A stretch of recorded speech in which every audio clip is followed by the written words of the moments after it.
Book of Jubilees. Chapter 26. Jacob obtains the blessing of the firstborn. In the 7th year of that week, Isaac called Esau, his older son, and said to him, "I am old, my son. My eyesight is failing, and I don't know how much longer I'll live. Now take your hunting gear, your quiver and your bow, and go out into the field to hunt some game for me. Prepare a meal just the way I love it, and bring it to me so I can eat and bless you before I die." But Rebekah heard Isaac speaking to Esau. Esau went out early into the field to hunt and bring food back for his father. Rebekah called Jacob and said, "I heard your father talking to Esau, your brother. He said, 'Hunt for me, make me a meal, and bring it to me so I can eat and bless you before the Lord before I die.' Now, my son, listen to what I'm telling you. Go to the flock and bring me 2 good young goats, and I'll make a meal for your father just the way he loves it. Then you'll take it to him so he can eat and bless you before he dies, and so that you may be blessed." Jacob said to Rebekah, "Mother, I won't withhold anything that would please my father, but I'm afraid he'll recognize my voice and want to touch me. You know I have smooth skin, and Esau is hairy. I might seem like I'm deceiving him and doing something he didn't ask, and he'll be angry with me. I'll bring a curse on myself instead of a blessing." Rebekah said to Jacob, "Let the curse fall on me, my son. Just listen to me and do what I say." So Jacob listened to his mother and brought her 2 good, fat young goats. She made the meal just the way Isaac loved it. Rebekah took Esau's best clothes, which were with her in the house, and dressed Jacob in them.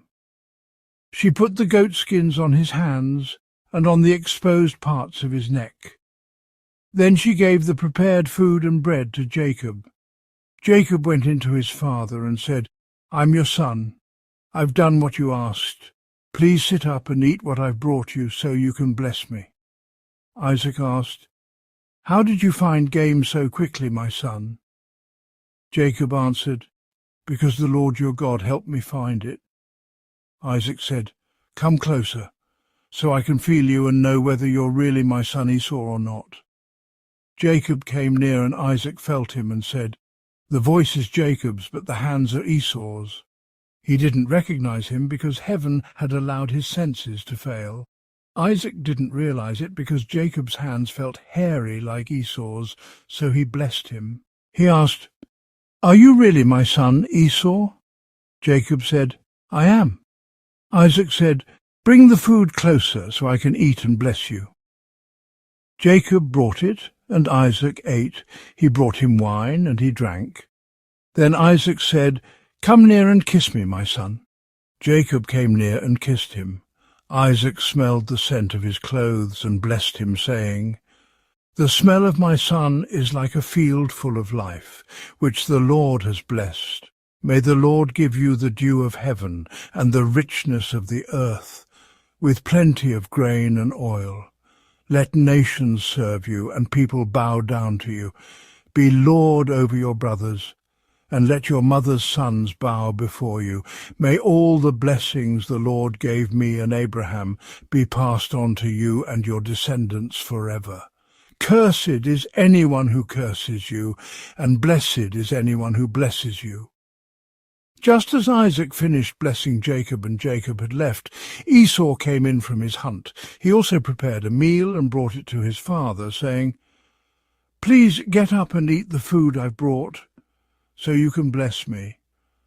Isaac asked, "Who are you?" He answered, "I'm your firstborn son, Esau. I did what you asked." Isaac was deeply shocked and said, "Then who was it who hunted game and brought it to me? I already ate and blessed him, and that blessing will stand. His descendants will be blessed forever." When Esau heard his father's words, he let out a loud and bitter cry. "Bless me too, father, please." But Isaac said, "Your brother came with trickery and took your blessing." Esau said, "Now I know why he's called Jacob. He's cheated me twice, first by taking my birthright, and now my blessing." He asked, "Do you have any blessing left for me, father?" Isaac answered, "I've made him your master, and all his brothers I've given to him as servants. I've given him grain and wine and oil. What's left that I can give you, my son?" Esau said, "Do you only have one blessing, father? Bless me too." Then Esau cried aloud.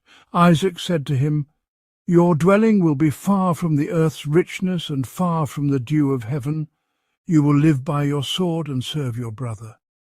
But when you become strong and shake his yoke from your neck, you will commit a complete sin unto death, and your descendants will be wiped out from under heaven." Esau kept threatening Jacob because of the blessing. He said in his heart, "When my father dies, I'll kill my brother Jacob."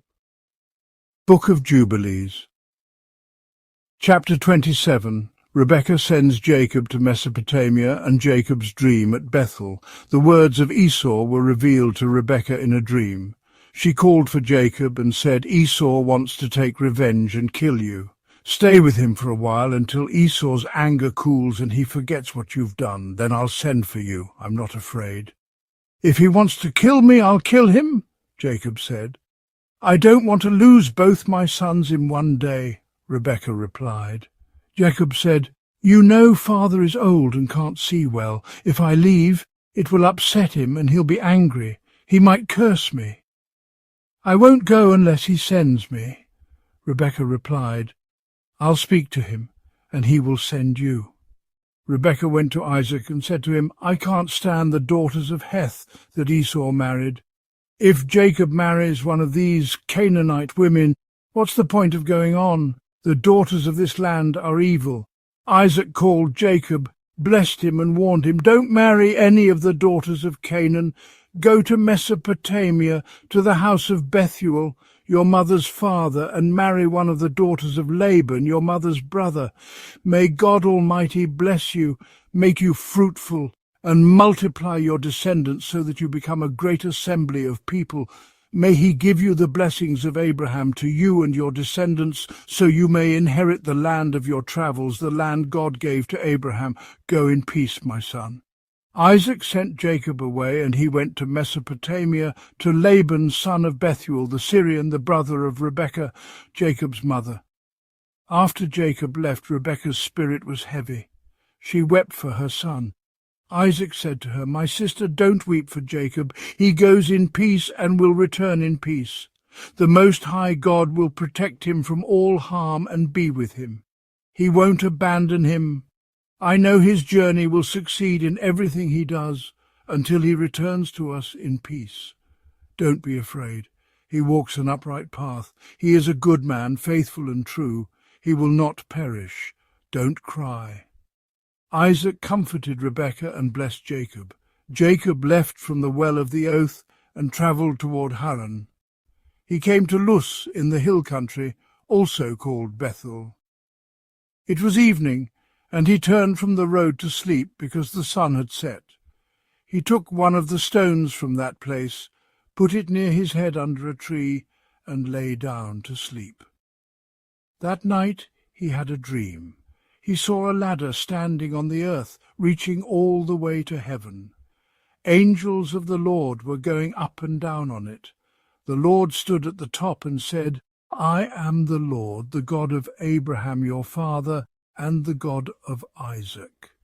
The land where you are sleeping, I will give it to you and to your descendants. Your descendants will be like the dust of the earth, spreading out to the west, east, north, and south. Through you and your descendants all the families of the nations will be blessed. I will be with you and protect you wherever you go. I will bring you back to this land in peace. I won't leave you until I've done everything I promised."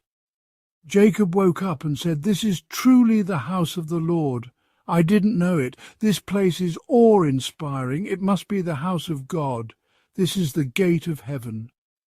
Early in the morning, Jacob took the stone he had placed under his head, set it up as a marker, and poured oil on it.